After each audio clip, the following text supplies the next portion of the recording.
Welcome to the Chaos. I'm Jill Savage. Today is Friday, July 26th. Vice President Kamala Harris looks increasingly likely to secure the DNC nominee following the coveted endorsement from Michelle and Barack Obama. Now here to discuss is Lara Trump, co-chair of the RNC and daughter-in-law of former President Donald Trump. So Lara, the Democrats are changing out there. Their nominee it's the 11th hour. So how is this going to affect Donald Trump in the campaign? Yeah, it's really shocking. And by the way, you could not have two more different parties right now. You look at the Republican Party, and we're coming off of an incredible convention where I don't think you've seen unity like we have right now in the Republican Party in generations, quite frankly. And we know who our nominee is. We know who his running mate will be. You can't say that for the other side. In terms of what that means for us, look, our message, no matter if it was going to be Joe Biden, Kamala Harris, someone else they might plug in, we've heard a lot of names thrown around, obviously, is that we actually have the only candidate who has done the job of President of the United States and done it successfully. That is Donald J. Trump. We have to go out and continue to remind the American people about how much better off their life was with Donald Trump in the White House. If it does turn out to be Kamala Harris, shocking that we're here at the end of July and we don't know yet who the Democrats are actually running, despite the fact they had a primary and 14.5 million people voted for it to be Joe Biden. We have to remind people, too, this is Kamala Harris's policy just as much as it is Joe Biden's policy. She worked alongside Joe Biden. So every single decision that they made that has taken this country in the wrong direction, she owns. You see them trying to distance themselves from her as the borders are. Wonder why they would try to do something like that. Maybe because she epically failed at being the borders are. Maybe because you've seen 11 million plus people pour into this country illegally under her watch. They have a huge problem on their hands. As far as we're concerned from the Trump campaign, we are going to continue to go out, reach out to the people of this country and remind them how much better off they were with Donald Trump in that White House. I know we want to get back to the Kamala story of the day, but first I want to ask you something that's in the background for so many people when it comes to the RNC in this next election and in our audience. They ask this every day. Where are we at in terms of election security, in your opinion, and the right, lawfare that we need on our side? Yeah, it is the number one focus of the RNC. When Michael Whatley, the chairman, and I took over, we said, you know what? The RNC's tried to do too many things. We are going to pare that down. We're going to go bare bones, and we're going to focus on one thing, and that is election integrity. And we have pledged to have 100,000 volunteers all across this country. Yesterday, I was in Tampa, Florida with the chairman. We opened up an election integrity office there. Whenever ballots are being cast or ballots are being counted, we need to have people in the room, and we are pledging to do that everywhere it matters in this country. That means poll watchers, that means poll workers, that means legal experts on the ground who can identify a problem in the moment and not wait a day, a week, or a month later. We also have been asking for secretaries of state and state legislatures, make sure you have your voter rolls cleaned. States have been complying and doing that willfully, and where they don't do those sort of things or have, verification for ID on mail-in ballots, we go ahead and we present them with a nice little lawsuit. We have 96 lawsuits out right now to ensure that the rules of the road are set up, and so that every American, no matter if you're voting for a Republican, Democrat, or third-party candidate, when you go cast a ballot in the United States of America, your vote matters, your vote counts. It is our number one focus, and we are very proud of the operation we have underway so far. This week, we saw FBI Director Christopher Wray testify before Congress, and he was out there saying, we don't know if Donald Trump was shot with a bullet or not. And we've now since seen Donald Trump's doctors come out and say, yes, this is actually a bullet that went through. What's your response when you hear all of this? I mean, honestly, obviously, I can look at it as an American citizen and think it's disgraceful. But as the daughter-in-law of this man, it's shameful. It's absolutely ridiculous. The idea that we're going to go ahead and pick apart something that nearly killed my father-in-law right now nationally is crazy. The fact that there's any question as to what happened there is honestly shocking. And I would like to see a little more focus and emphasis put on what happened and not exactly what happened with his ear. It's completely absurd, obviously, but I think it just goes back to the fact that there are so many people in this country who really, for whatever reason, have this adverse reaction to Donald Trump, and it doesn't seem like they can help themselves. We've also heard reports of people who say this whole thing was set up, this was a hoax, this didn't really happen. Someone died, people were injured, and my father-in-law nearly lost his life. It is disgusting whenever you hear things like this out there, really shameful. On Truth Social, Donald Trump said that he was going to announce his return to Butler, Pennsylvania for the rally honoring the souls of our beloved firefighter hero, Corey, and those brave patriots injured 2 weeks ago. What can you tell us about that? And what do you expect to see with him returning there? Well, I knew before he announced this, and before we even discussed it, I knew that my father-in-law would want to go back to Butler, Pennsylvania, to go back and be with the people there in Butler. This is a man who doesn't shy away from anything. And a lot of people have questioned for a long time, well, who really is Donald Trump? What do we really know at the base of him and at his core? And you got your answer on July 13th on that stage when he stood up with his fist in the air, despite, yes, actually being shot by a bullet. And so the fact that he wants to go back there is not surprising to me at all. I can't tell you that much, but what I can tell you is that my father-in-law was changed, I believe, by this experience. I don't think anyone could go through something like this, nearly losing your life, and come out the same on the other side. And I think that, you're going to see that from now up until the end of this election from Donald Trump. And he really wants to go back and he wants to honor the people of Butler, Pennsylvania. He wants to honor Corey. He wants to honor the people who obviously were injured unnecessarily in this whole situation. And I think it's going to be a very emotional, very patriotic, and really beautiful rally. Lara, your answer on what the RNC is doing right now is music to many ears, including this analyst. I love hearing what you're doing, exactly what should have been done a long time ago. So I think a lot of people are very grateful for that. But I want to take off the RNC hat and just speak to what you're talking about now as a member of the Trump family, and bring up another question I think is on a lot of audience members' minds. We just published an article this week about suggesting that private security be brought in to protect Donald Trump in the future. Do you have any thoughts about that? Because I think a lot of people are thinking, how could you go out there again, given how egregious, some of this incompetence was? And of course, there's many incredible people in the Secret Service. But do you have any thoughts about possibly hiring outside consultants or bringing people in to ensure that Donald Trump remains safe throughout the season? Well, I mean, look, if I'm being honest, I think this is something that those of us close to my father-in-law had worried about for a long time. It seems like there was nearly every attack leveled at this man, save for an assassination attempt up until July 13th. And that became an awful reality, obviously, for the entire world to see what happened there. And but for the grace of God, we wouldn't see him alive today, I believe. Look, I have such great respect and admiration, truly, for the men and women of the United States Secret Service. Eric and I had a Secret Service detail for 4 years. These are some of the most hardworking, incredible patriots you'll ever meet. And I think that they do their jobs very well. Now, at the top, I think clearly there was a lack of leadership, and I think that trickles down.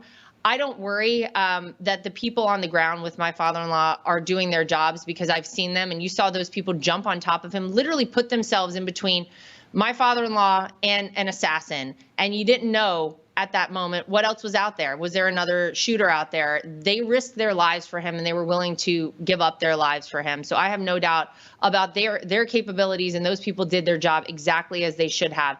We certainly needed a change in leadership at the top, and the fact that you didn't have the Secret Service director resigning immediately in the aftermath of this is shocking, I think, to a lot of people. Now that she's gone, and now that there's new leadership at the top, I really hope that we see some changes, and I believe we will. And I believe this probably woke a lot of people up. So right now, I don't think there's a need for any extra security. I think that everybody understands what could happen because we saw it happen, and I believe they're taking it very seriously. Well, we certainly hope that you and the rest of the family stay safe. Thanks so much for joining us today.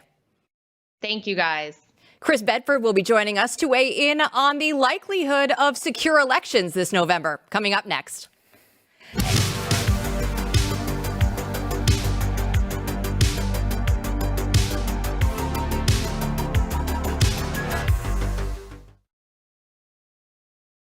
Will the House of Representatives fight for a fair election? That's the question asked by our very own Chris Bedford, senior politics editor and Washington correspondent for Blaze Media. And he joins us now to discuss his piece in the Beltway Brief, available on theblaze.com. So, Chris, what do you think? Will the GOP in the House actually pursue election integrity before November? I would absolutely love to see them do it, but right now, I'm bearish that there's any shot Mike Johnson's going to actually have the courage to do so. Republicans are scared stiff of a shutdown. Now, on Blaze News Tonight, in one of our very first shows, Senator Mike Lee talked about how the importance of attaching the SAVE Act, which would stop illegal immigrants from being able to vote in American elections and actually set up the mechanisms to prevent it, to attach that to some must-pass legislation in Congress. Right after that, former President Donald Trump endorsed the idea and said this is what Republicans need to do. Now, Democrats don't want to pass this. They have a thin majority in the U.S. Senate. They might as well have a majority in the House of Representatives. But Speaker Mike Johnson pushed really hard for this bill earlier in the year. We've had Congressman Chip Roy on to talk about it as well. Right now, it's been ignored by the Senate, and the only way to really make it work is when Congress comes back to work in September to attach it to government funding, to dare the Democrats and say, listen, if you want to get funding for this government and you want all these different things that you get, then you're going to have to make sure that the elections that establish this government are legitimate, of the people and for the people and by the people. Now, Democrats refuse to they do not want to do that. You'd have to attach it to funding. The danger for Republicans is how much of the corporate media is in the bag for Democrats, how much they will blame Republicans for this. But while in the past, Republicans have shut down the government for, I would say, noble issues, but not issues that were as salient with the American people, immigration is such a high concern with the American people. And the vote and the elections being messed with is such a high concern for Donald Trump that there is a chance that if Donald Trump comes in hard and starts pushing Mike Johnson hard on this issue, that maybe we'll get that, and Democrats might even agree to it. Chris, I mean, we've had, as you mentioned, Chip Roy and Senator Mike Lee on the show, who are both the two people pushing this common sense bill. What are the chances that you think there'll be more people in the Senate catching on, especially if Trump started to push hard on it? I mean, is there a chance that they would, grab a number of these Republicans who seem recalcitrant and don't want to do anything? So they could grab a number of the Republicans who seem recalcitrant. They could also grab some of the Senate Democrats, like Tester from Montana, someone who hasn't even endorsed Kamala Harris, someone who's so nervous for their seat being reelected in a state that has elected, of course, liberals and Democrats. Montana's a strange state where environmental concerns and land rights and other things collide with some of the kind of more cultural conservatism. Social conservatism is not a big thing in Montana. You have Democrats and Republicans from that state. He's very worried about his reelect. There are a couple of Senate Democrats who are very worried about their reelect. Of course, there's the political games where Republicans might not want to give any kind of wins on immigration-related issues to Democrats in the lead-up. But this is the chance to do it, to secure. The whole point is not political wins. The point is actually helping the country. So pushing this through in September, when they get back, maybe with a continuing resolution that funds the government until December, that would give parties a little bit of room to breathe. They would say the Democrats are actually now confident, more confident than before, that they might be able to win in the House of Representatives. They might be able to hold the U.S. Senate. They might say, sure, confident that when they come back to renegotiate spending in December, they'll be able to get a lot more of the deals that they wanted to get because they'll have reinforcements coming and Republicans will know that. Republicans, on the other hand, think that they're still going to win in November. And that would allow them to maybe agree to this, to pass it, so that when it comes back and we have to renegotiate spending and funding the federal government in December, they know that they'll have reinforcements and who those reinforcements will be coming in January. it's a difficult calculus to make. And honestly, as much as a lot of really good U.S. senators and really good congressmen are pushing for this common sense bill, a lot of it's going to come down to who has Donald Trump's ear this August. Is he going to say, it's not worth risking a government shutdown, I don't want to risk that with a tough election coming up? Or is he going to say, I got so screwed in 2020 that I want to make sure the integrity of this election is on, and he's going to push for it? That will make the big difference. You mentioned that the House is gone until September 9th. That means, oh my gosh, they're back in their own districts and have to deal with their own people. So what do you expect to happen between now and then? Well, in D.C., a whole lot of nothing, and I understand that. This is an old tradition from before air conditioning was invented. D.C., even with air conditioning, can be tough in August. But I think that the immigration is a top issue, not just with Republican voters anymore, but also with swing voters and even with Democrats. Immigration is no longer just an issue with border voters. It's an issue with people who live in Chicago or Massachusetts, which is now installing new rules to deport migrants from the state, one of the most liberal states in the country. If they're holding town halls and they're meeting with their voters, then things like this will be coming up repeatedly. And while Congress often doesn't actually lead the people, the voters lead them. They usually respond more from fear. They absolutely get terrified when one of you calls them and they hear, oh my gosh, every time they get a phone call to their congressional office, they assume that that means that about 100 people in their district are ticked off who didn't want to pick up the phone. So if they start to hear that and they hear it repeatedly, well, that could give them some backbone as well. I mean, you talk about tying all this to the budget. Just real quick, I'm trying to remember, when is the last time Congress actually passed a budget? I always forget the year. But many people don't really realize how long it's been. We love continuing resolutions. We love them. And omnibuses and the whole thing. And, you know, in Congress, Mike Johnson got elected Speaker of the House promising that there would be an actual appropriations agenda set forward for this Congress. But by this week, he realized that every vote he got that gained a moderate, he was losing a conservative, and vice versa, and he gave it up. And honestly, a lot of members of Congress have forgotten how to appropriate. They've forgotten actually how to govern. So many of our Congress, very few people are left in the U.S. House of Representatives from a time when the United States actually passed a budget. And these are actually difficult skills to have. You forget these things. You kind of look at the ancient civilizations and wonder, how did they forget so much knowledge? Well, we see it in real time right now. And one of those things is how to govern. That's a serious problem. And everyone, the House leadership says, don't worry, we'll come back next year. We'll actually appropriate next year. But the reality is, if Donald Trump wins this election, then all of those different policy prescriptions and spending agendas are going to come from the executive branch, not Congress. So once again, they're not relearning how to ride that bicycle yet.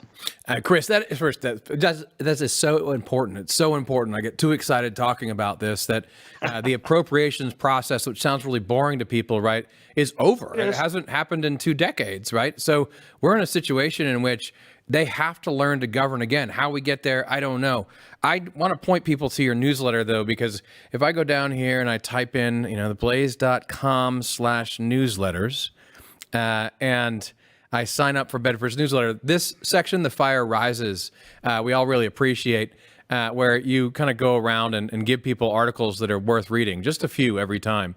But the one you have in there for today is from City Journal, and it's called Tech Titans for Trump. And you talk about how Elon Musk and Peter Thiel aren't alone. There's a number of people, John Asconis, someone we know, we should have him on the show to talk about this, helped write this article. Give us your view of what's going on there. So that's an interesting article that looks at why Republican politics have started to rise again in Silicon Valley, and actually they've become the cool kids.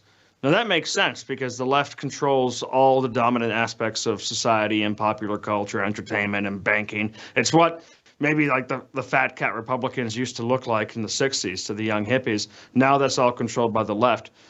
Now, John Asconis and his co-author go through a couple of more basic understandings of this. So, well, these guys in Silicon Valley are capitalists, and they're interested in making money. So that's one reason, of course, but that's pretty boring. It doesn't explain a cultural shift there. They also talk about how the left has been extremely resistant to things like cryptocurrency, which the Blaze is right now covering down at the conference in Nashville. And that is one thing that's pushed people over. But there's also this aspect near the end, which I highlight in The Fire Rises, about how the right now is such a interesting tent of new ideas, of really fresh ideas mixed with old ideas, but ideas, which you don't actually see a lot in the Democratic Party.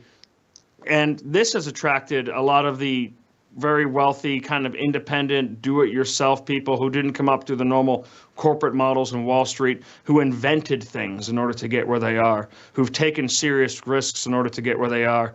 And that when they look at the Republican convention and they look at the different speakers there and they hear talk about how America is an innovative nation, how America is actually a nation, it kind of resonates with a lot of different entrepreneurs and some of these wild spirits in Silicon Valley, and it's drawing more and more of them in. And also, we've just seen in the last couple of weeks in particular, you even saw Mark Zuckerberg talking about this, how the onus that the left had put on being a Trump supporter or a conservative for 8 years now, but even longer for being a conservative, has been finally broken. It's cool to be a conservative. It's countercultural. It's revolutionary in some ways. And that has an impact on folks like this. Chris, I'm going to go into the weekend thinking, oh my gosh, we're actually cool. Whether I believe it or not, I don't know. But we're going to go in the weekend feeling good. Thanks so much for joining us today. Have a good weekend. A former FBI agent exposes the lengths the Bureau will go to in order to weed out dissent. Don't go anywhere.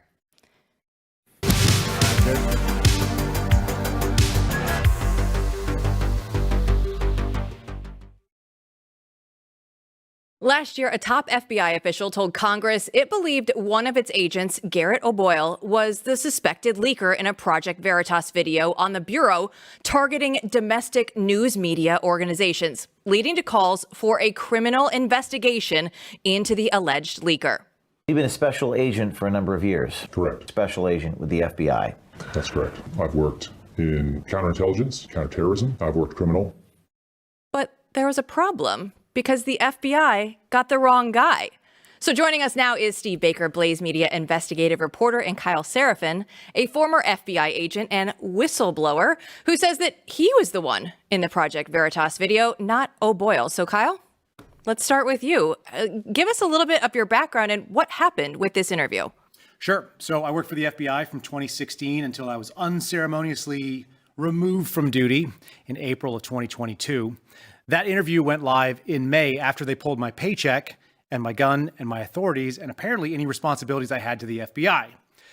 But they decided to go after my buddy, and they suspended him in September of 2022 for something that we all knew, we being the folks inside my little group of whistleblowers, knew that I had done. So it was pretty obvious the FBI also should have known. In fact, I released an affidavit to the FBI and to members of Congress the day after they suspended Garrett saying, look, this was me. You know, they should have asked me about it. We redacted my name, but it was sent through a whistleblower attorney, so they should have at least done a more thorough investigation. We know they didn't. So why do you think that they had Garrett accused and named and not going through this full investigation? So the FBI is an interesting organization. It's kind of like a fraternity. And it's in that way, the biggest sin you can commit is not breaking the law. It's actually embarrassing the FBI. And when you go forward and blow the whistle on the FBI's wrongdoings, you are what we call PNG'd in the intelligence world, which is persona non gratis. They will kick you out, but they will come after you with everything they have. So they'd already gotten me out. They'd taken my badge, my gun, my paycheck, my family lost our home. We had to move. Garrett was still in. Garrett was one of the people that also had done whistleblowing activity. So he had engaged in the one thing that you're not allowed to do, tell the FBI they did it wrong. So they went after him next. So both you and Garrett are in what would be referred to as permanently suspended status, or I'm not exactly sure how to characterize that, but I do have one question. What kind of jeopardy are you guys in at all? Is there any remaining jeopardy, legal or otherwise? So Garrett's family is without pay and has been since that time, since September of 22. I actually had to, quote unquote, resign after not being paid for my job that I worked at, but I wasn't allowed to show up at and didn't really do. It's the only job in the world that I've ever had that I wasn't allowed to be even referred to as an employee publicly, but they thought of it. So they had rules that I was supposed to follow. I obviously didn't follow those because I went on and did a bunch of interviews and talked about what the FBI's done wrong. So I've been told by some pretty credible people that the DOJ is looking into me for a criminal prosecution, specifically obstruction of justice. And so I don't know whether that has to do with what I've said about the pipe bomber, because I've gone pretty public about that. I think America had a right to know that there was more to the story, or if it's about this Project Veritas video. But either way, if we interrupted the FBI doing a job that was either illegal, immoral, or unethical, like, I'm willing to take those consequences. I just don't think there's actually supposed to be any in a free society. Why do you think that they want you to know, right? Because people are trying to say, Kyle, oh, make sure he knows that for the next 3 years or so, he's going to be under the gun. Why do you think they want you to know that they're going to be coming after you? So the person that came and spoke to me is what I would call a friendly. There's a lot of people inside of federal service that are essentially capped by, there's an ideology that is managing, and then there's the people that actually work there. And I would say overwhelmingly, the members of the FBI are either apolitical or they're conservative, especially the gun carriers, like the agents that we think of. But the analytical staff and the management are a totally different animal. So there are people that are sort of hostage in their own job. And so they know that there's a problem and this shouldn't happen. So they're telling me to be careful. I've had this sort of messaging. I've had a lot of retired agents that have kind of said the same thing. It's like, look, they're not going to let this go. We're not done with this story. So I'm on guard for the next couple of years. I hope that they do the right thing, but we've seen what they've done to people like Steve Baker, who's become a friend, and I don't have a lot of faith in that organization to do things, in a legal, moral, or ethical way. So, I mean, this article starts out saying they've opened a grand jury investigation on you. Correct. And so what are you doing to defend yourself now or to strike back? So we retain counsel. I mean, that's what you have to do, right? We're actually countersuing the FBI, which is kind of funny. Or we're actually doing a lawsuit that has actually survived the motion to dismiss. A federal judge in Texas evaluated my claims of what's called constructive termination, which is to say they took away everything except the fact that I worked there. They took away the gun and the paycheck and so on. And that actually survived the motion to dismiss. They've also said that we can proceed forward with claims of religious discrimination. So we're accounting, going after them in the civil way. But on top of that, I just keep speaking out because the only way that I know to do this is just to be loud and say what's true. And I'll let the chips fall where they may. You talk about religious discrimination? Yes, sir. So I made an allegation that the FBI's COVID mandate, which came down from the Biden administration, but it went out federal wide. I actually wrote a letter in November of 2021 saying that it's probably unlawful, that I wasn't going to take it under any circumstances, and I wasn't negotiating on whether or not I was going to get the COVID shots. But moreover, I also wasn't going to do something that would mark me specifically for my religious beliefs. The FBI created this very discriminatory testing policy. We already knew by the end of 21 that COVID could be transmitted to people that had the shots or not, right? Everybody knew that. And the Bureau said, if you didn't get the shots because you're filthy and you need to be identified, we need you to go and upload a negative COVID test every 72 hours, which functionally meant, because of the turnaround time, you basically were testing every 48 hours. Now, I was a card-carrying paramedic for over a decade. I had a top-secret security clearance, and I said, if you can't trust me to stay at home with a box of Kleenex when I've got all this leave in my federal bank, then I can't have my top-secret clearance. And it turns out they actually took me up on the offer. But that is fairly discriminatory because only essentially unvaccinated Christians were the ones that were being targeted. And I wasn't going to participate in self-discrimination. Tell us a little bit about the signal group that you guys had going on and in the different ways that they tried to deal with you guys individually. So the FBI is not a monolith, and it's worth knowing that. There is a headquarters building, and that's in Washington, D.C. There's a field office in Washington, D.C., and then there are 55 other divisions that are called field offices. And what we found out is that every person that decided not to get the COVID shots felt like they were an island. They were the only person doing this. They were the only one in their squad or in their division that was in that situation. And so what I realized is that I could do basic numbers. I also had worked as a paramedic and I'd worked in an emergency room. I know how medical decisions work. And there had to be roughly 10% of the FBI that said, I'm not going to do this. So I was looking for 3,000 people and making sure that we could connect those dots so that we didn't all feel alone. And so I did. I reached out to people in Washington Field. I had them connect with the people that they knew. And word of mouth basically just went around saying, you can join this. It was an invite-only group. We assumed that the FBI, probably in the security division or insider threat, was watching us. But everything we were doing was simply backing up each other and saying, we are going to discuss policy. There was nothing classified. It was all based on what is our agency doing to us, and are they allowed to, and can we at least support each other when they do? You were actually assigned to the Washington field office on January 6th. Correct. And as a result of that, you ended up being assigned to a particular case that has been a particular interest of Blaze Media for the last several months, and that is the pipe bomb story. You were put on a surveillance team, or were leading a surveillance team into the investigation of who that pipe bomber was. But during that process, and this is what we want to know, because this was part of your whistleblowing activities, what did you tell the American people? So about first of that all, bomb? I actually went to Congress with this. That's how you become a whistleblower. You have to go through an approved pathway. I've also subsequently spoken about it pretty publicly since I've left the Bureau. And the story is that what we were briefed on in the days after January 6, 2021 was not what the American people was being told in a big way. First of all, they said they had no credible subjects and nowhere to start. That made no sense to us because we were sitting on a house of an address that was tied to a license plate. That person's license plate was also associated with a credit card that bought a Metro card. And apparently that Metro card was the one that was used by the person that was traced through the Washington, D.C. area until they left D.C. and went to Northern Virginia on the night before when the pipe bombs were placed. So we were told, and it's pretty credible when you're in a surveillance space, that's a slam dunk for a place to start. That doesn't mean that person placed the bombs, but if you let your car out to somebody and 3 days later I ask you who borrowed your car 3 nights ago, the odds are you're going to give me a place to start. And so we were on that person. We were also told, because of agent safety, I asked them specifically, were these devices viable? Were they possible explosives, or were these looking, something that would scare us but didn't actually do the job? And the words that I remember, and I could be a little bit wrong, but I recall being told they looked very bomb-like, which is not the thing that the American people have been told. They've been told these were viable devices. And so assume that they were viable. We're talking about the single most terroristic act that happened on that day, right?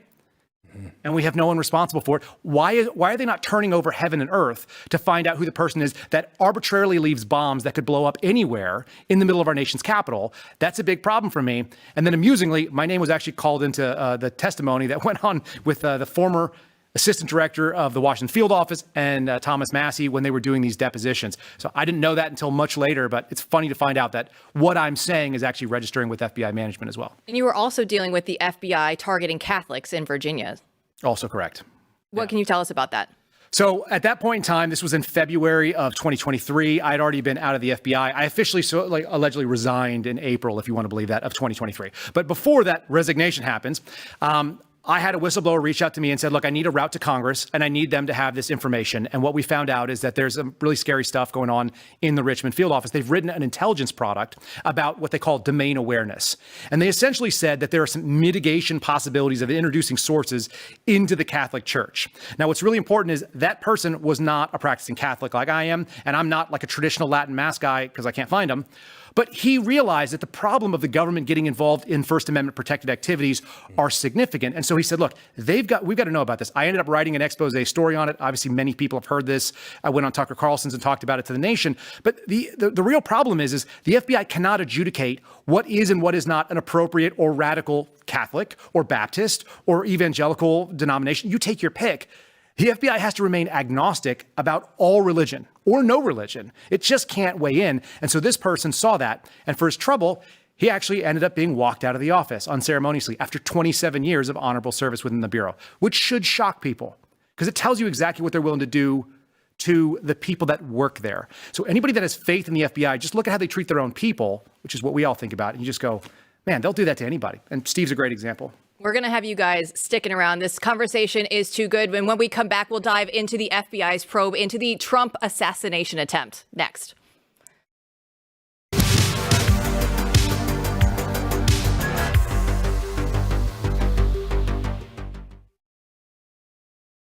It has been 13 days since the assassination attempt on Donald Trump's life, and we still don't have any more answers than we did even just 1 week ago. And Kyle Seraphin and Steve Baker are still here with us. And Kyle, I'll start with you. What is going on right now in your mind when you look at what has transpired over the last 2 weeks? What sticks out to you about this? What sticks out is that the federal government is sort of a natural animal that deals in incompetency. And I think Americans actually saw it for like a really real way. I talk about the thing called the myth of competency. My buddy Steve Friend, another FBI whistleblower, has said the same things. We look at this, and it looks par for the course. It's like, did somebody take a long pee break? Did they go off a roof because it was too hot and there was air conditioning somewhere else? That's the most natural explanation in the world. And I think people have a hard time grasping that. They have this belief that there's this super capable group when they're just regular people, and it turns out they may not even be the best at anything. The other thing is that we've had all these sort of conspiracies pop out when there doesn't need to be a conspiracy because the attempt failed. And so for me, everyone's looking for this like magic bullet story because we all lived through eras where our parents were telling us about Kennedy and MLK and so on. And it's like, it doesn't need to be any of those things because this was actually just as likely what it was. Okay, but we have to admit, right, that in this case, and I remember in the first couple of days when we didn't know a lot, I would find myself doing this for the audience, looking at, evidence, saying it is so egregious, right, that it is mind-blowing, right? Yes. When you start looking around the initial facts, you just as a normal person, you say, how is this even possible? And then you hear, oh, and then they knew he was on the roof, and then they knew he was there earlier, right? So I think the way in which that dripped out, we have to admit it's so incompetent, and it seems far-fetched because the entire day, let's face it, the way you wrote that in a movie, you'd be laughed out of court. I mean, this is unrealistic, every single part of it. You address that a little bit? I mean, because it's not just incompetence. This is the president of the United States almost getting his head blown off on live TV. Sure. Yeah, absolutely. I think that it's kind of like a comedy of errors. When I deal with firearms quite a bit. And one of the things you deal with if you buy parts from different manufacturers is there's a certain thing called spec, right? So it has to be either within the greater or the lesser. And if you stack a bunch of parts that are within spec, but they are at the maximum level on different sides, we get a thing called tolerance stacking. So you can have all the parts that are correct, but the machine doesn't work. And for me, it looks at that. That's what I see. What I see is everybody probably performed within spec of their job at the worst level. And that stacks up to a level where this kid climbs up there. I can imagine exactly what that looks like because I've been on these operations. I've been in plain clothes in major events. I was at Trump's inauguration. I walked through what are called NSSEs. These are like 4th of July parades, State of the Union. I've gone through big crowds like this where Secret Service was our partners. And if we had the choice between standing outside in the rain or sitting in a car, we sat in the car, assuming there's not an active threat. So you can imagine guys doing the thing that they normally do, and it's mostly guys that are in the counter snipe teams, saying, hey, I'm going to go jump in that window because that looks a lot better than being out on that hot roof. Okay, well, that's weird because we saw other guys that were able to handle the roof, right? But maybe they're local police. Then the real problem comes this.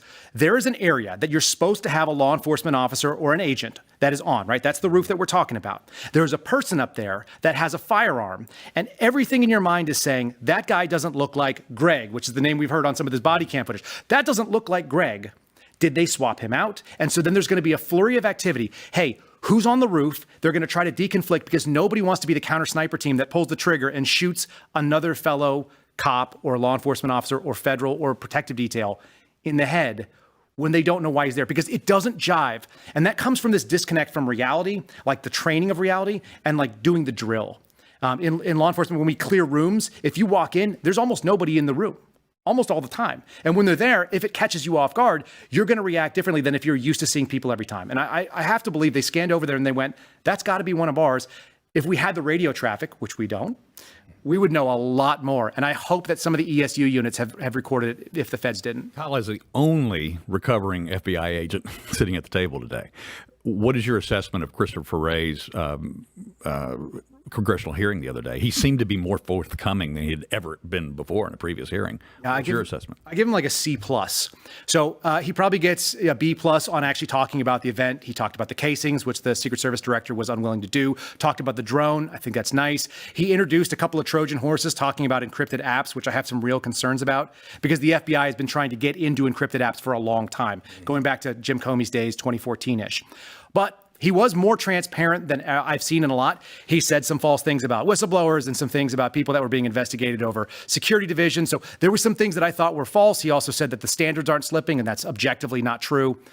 The one thing that is maybe the most pointed thought I have is that he usually hides behind the shield, does he not? Mm-hmm. Ongoing investigation. How many times have we heard that? It's an ongoing investigation. I'm not going to count on it. Sources and methods. Where was that talk? That tells me that it's completely arbitrary and that he can decide whether or not he's going to talk to the folks that are there supposedly doing oversight, and he just gets to wave a wand and say whether or not that policy applies. That, to me, is maybe the biggest takeaway. How do you describe Christopher Wray? I asked Steve Friend that yesterday. I want to ask you again. Chris Wray is very smart. No doubt about it. Chris Wray was making $9.2 million by the reports that I've read before he became the FBI director, and now he makes the decimal point on the end of that old salary. So he's obviously someone that didn't mind coming in and getting a protective detail and a $60 million jet and living in that corporate power. But Chris Wray's also like an utterly unremarkable human being when he walks into the room. And I say that as someone who sat in a briefing and we were waiting for Chris Wray, and when Chris Wray walked by me, I didn't know who it was until I saw a security detail. That's the opposite of Jim Comey, who's like a walking middle finger to the American people. You always know when Jim Comey walks in the room because he's 7 feet tall. Chris Wray is like the opposite in every other way. And when he's given speeches in places that I've been, I kind of describe him like the coach that's sort of lower in the tier on the script, or lower in the tier with the credits. He's like a B-rate actor in a Lifetime movie that gives you like pep talks, but they're all platitudes. But it's not because he's dumb. It's just because he just runs this very middle line. He only says things that he's very calculated about. And if you'll notice, even when he sort of like lies or misleads Congress, he probably can defend it based on the way that he's using the word or the way that he structured the sentence, because he is sharp. He just kind of lets himself look like he's not. What's motivating him? I mean, what's driving this guy? I have no idea, honestly. I have to imagine it's power. Like, what else would you give up a $9 million a year salary to take the decimal point off the end of it? The prestige of being there has got to be something. You know, he flies home. He's a geo-bachelor, so he lives in D.C. by himself, and then he flies home to where his family is in Atlanta or outside of Atlanta every Friday or so. I don't know what drives people to be that. I call them politically appointed princes. You have to have a certain mindset to go in and take on like all the vestiges of like the oligarchy when you were living pretty good before. But I guarantee you he didn't get treated like a billionaire. He's got a 24/7 surveillance detail. He's got FBI agents around him at all times, and he flies in a jet and a motorcade. So maybe that's a thing. Thanks, guys, so much for coming in tonight. I love conversations like this. Thanks, Jill. Appreciate it. Crypto enthusiasts vote with their Bitcoin. Coming up next.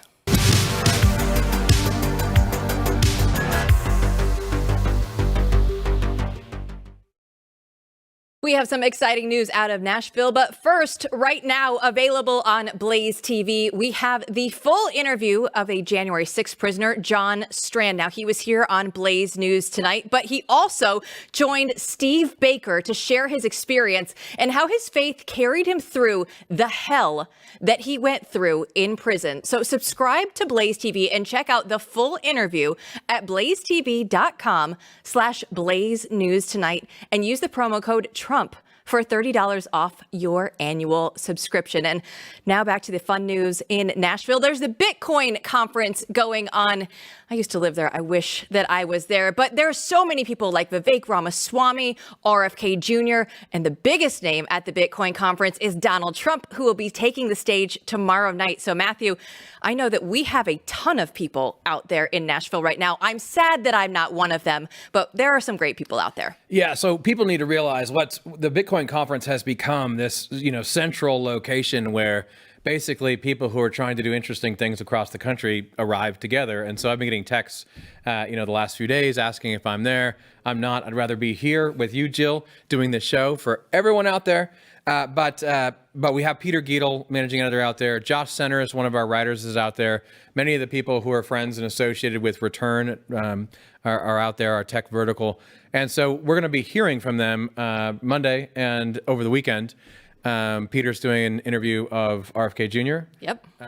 We have we have some special guests that may appear on the show next week, and there'll be a lot of content at the Blaze/Return that you can check out this weekend. And it's interesting because we keep talking about Kamala Harris versus Donald Trump. This is a back and forth with them with the Bitcoin conference. We already said Donald Trump's going to be there. Kamala Harris said she was going to go, and then she changed her mind. Why would she do that? Why is she not going? Well, I mean, okay, so just first off, Bitcoin, remember, for a lot of regular people, right, for a long time has been a joke. People are like, oh, Bitcoin, what is that? I still don't know what it is, right? Is it a bubble? Is it not? What is it? What does this even mean? It's fake. What is it, right? So there's something very real going on, when Donald Trump, the nominee for president in the Republican Party, shows up at the Bitcoin conference. First off, we've come a long way. And it's so important that Kamala was flirting, right, with going there, but didn't. And as David Bailey, one of the organizers, said, no surprise. What can she say to us when she's actively imprisoning developers, forcing our industry overseas, attacking us? It would have been a disaster for her. So, I mean, he's claiming it's she is against freedom. She's against Bitcoin.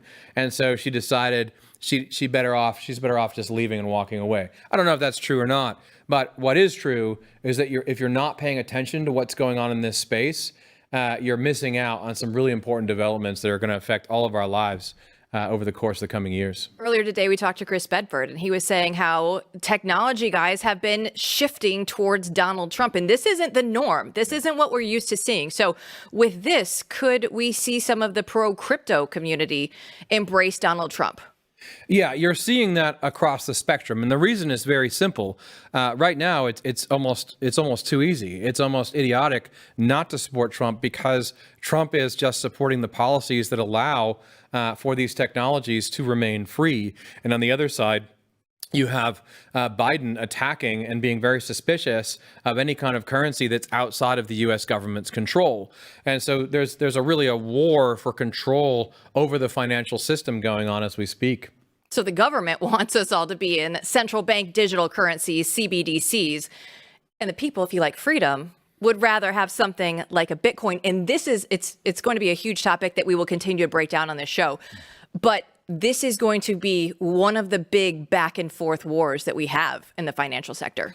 Yeah, and the war is already on. So President Biden and a lot of the people in that camp have already started to attack Bitcoin miners. They've attacked the idea and their energy consumption. Yes, they're using too much energy when they mine for Bitcoin. It's all bad. It's all bad. It's all bad. But of course, on the other side of that is, no, some of this technology is great. We just need to regulate it and control it. AI is very similar. You have some people who want a kind of free AI, a populist AI, and then you have other people who want, no, we need to regulate this so we can control it or regulate all my competition, right? So only the big dogs, who at this point I think are pretty evil, have control. So what in the background you have these people in tech who may have been quietly conservative before, but they were too scared to come out, or some of them were just, they weren't really paying attention, right? But they're paying attention now, and as Chris said, they see merit, excellence, and a kind of freedom, right? Going against stagnation. They want innovation, over centralized control. Those kinds of people who may not have been political before are now moving towards Trump. Now, be sure to go look for Peter Giedel's interview with RFK Jr. It will be on YouTube over the weekend on the Blaze News Tonight channel. And I'm going to ask you, because we started this show, and ever since then, every weekend has been groundbreaking, once-in-a-generation news story. So are we going to have a weekend where we can relax and chill, Matthew? People need to understand, we started this show, and then there was an assassination attempt, and then a president stepped down. So on X, I don't know with a social media post. On Sunday, randomly. I don't know what's going to happen this weekend, but I'll be ready, Jill will be ready, and we'll be here Monday. Social media posts on Sunday afternoons is definitely when all of the breaking news happens in the normal news cycle. You know what? That's just par for the course. We will be back with more on Monday. Hopefully not crazy.